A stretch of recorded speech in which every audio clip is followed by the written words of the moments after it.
Hop là.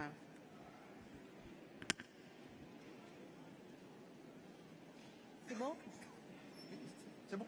C'est bon. Chers camarades, témoigner devant vous aujourd'hui à notre congrès confère une grande responsabilité.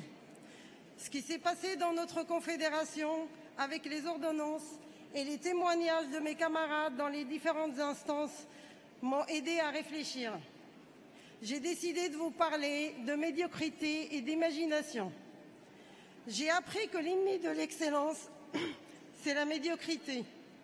La médiocrité est la plus grande menace contre notre organisation. Les lettres de Vincent Van Gogh à son frère Théo comptent parmi les témoignages les plus émouvants de compréhension et d'humanité. Dans une de ses lettres, il dit « Comment devient-on médiocre ? En faisant des compromis, des concessions, aujourd'hui sur ceci, demain sur cela, selon la dictée du monde, en ne contredisant jamais le monde et en suivant toujours l'opinion publique. Je ne crois pas que quelqu'un n'ait jamais résumé aussi bien cette idée. Il me semble que quand on est élu, et c'est le cas de la majorité d'entre nous, il y a bien des choses sur notre route qui ne vont pas marcher comme on le souhaite et comme on le prévoit. En peut-être ce qui est le plus facile, le plus expéditif, prendra l'allure du meilleur choix, du seul chemin à suivre. Est-ce que cela veut dire que notre combat doit s'arrêter au premier obstacle? Non, mes camarades. Si on adopte la position morale qu'on peut changer les choses, qu'on peut influer sur elles, qu'on n'accepte pas nécessairement ce qui est immédiat, ce qui est expéditif, c'est avec une telle attitude qu'on peut espérer faire la différence.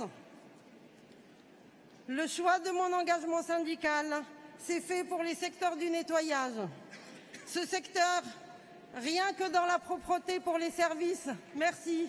Je les remercie, ils ont fait le trajet pour la première fois pour être là, parce que rassurez-vous, ça coûte très cher le congrès pour une personne qui gagne 600 € par mois.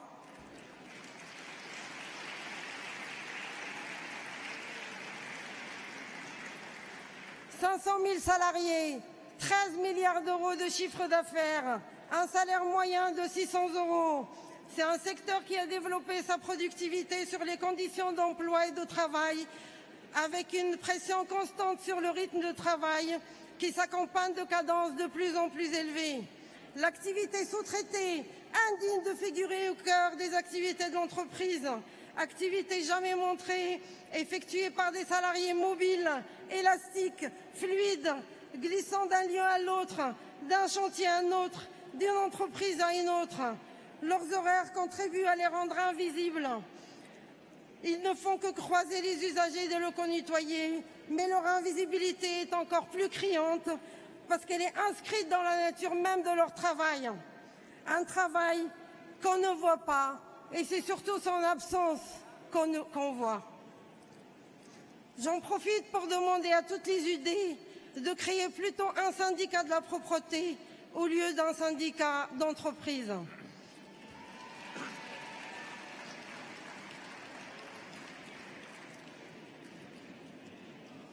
Vous comprendrez que mes camarades, dans le cadre de mon mandat bien sûr, n'ont pas compris ce qui s'est passé avec les ordonnances. Mais bon, il n'y a pas de machine à remonter le temps, il n'y a pas de gomme magique.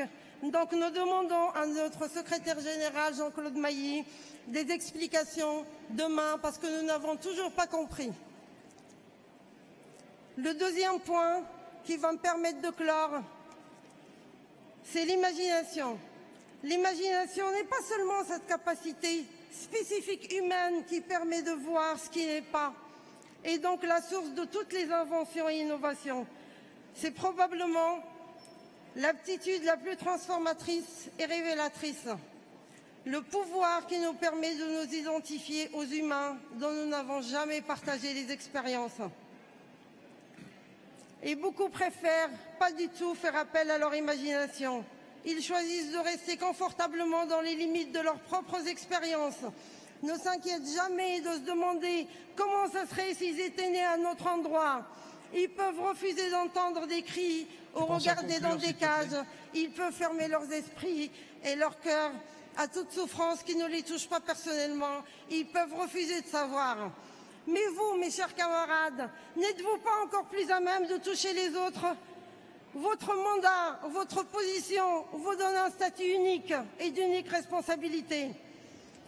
C'est pour ça, mes chers camarades, si vous choisissez d'utiliser votre statut de responsable syndical et votre influence pour lever la voix au nom de ceux qui n'en ont pas, si vous choisissez de vous identifier non pas aux puissants mais aux impuissants, si vous conservez l'aptitude de vous imaginer dans la vie de ceux qui n'ont aucun avantage, alors ce ne seront pas seulement vos familles fières de vous qui célébreront votre existence, mais des milliers et des millions de personnes dont vous avez aidé à améliorer la réalité quotidienne. Nadia, tu conclus s'il te plaît. Je conclus, deux phrases, merci. Nous n'avons pas besoin d'imagination pour changer le monde. Nous avons déjà tout le pouvoir nécessaire en nous pour changer et de croire et d'imaginer une force ouvrière fidèle à ses valeurs, qui croit en sa capacité à construire un monde meilleur. C'est mon souhait pour ma famille syndicale, plus forte avec Pascal Pavajou, qui, j'en suis sûre, sera respectueux de nos valeurs et de nos fondements, et surtout respectueux du mandat qui va être donné par le Congrès. Je vous remercie. Merci Nadia.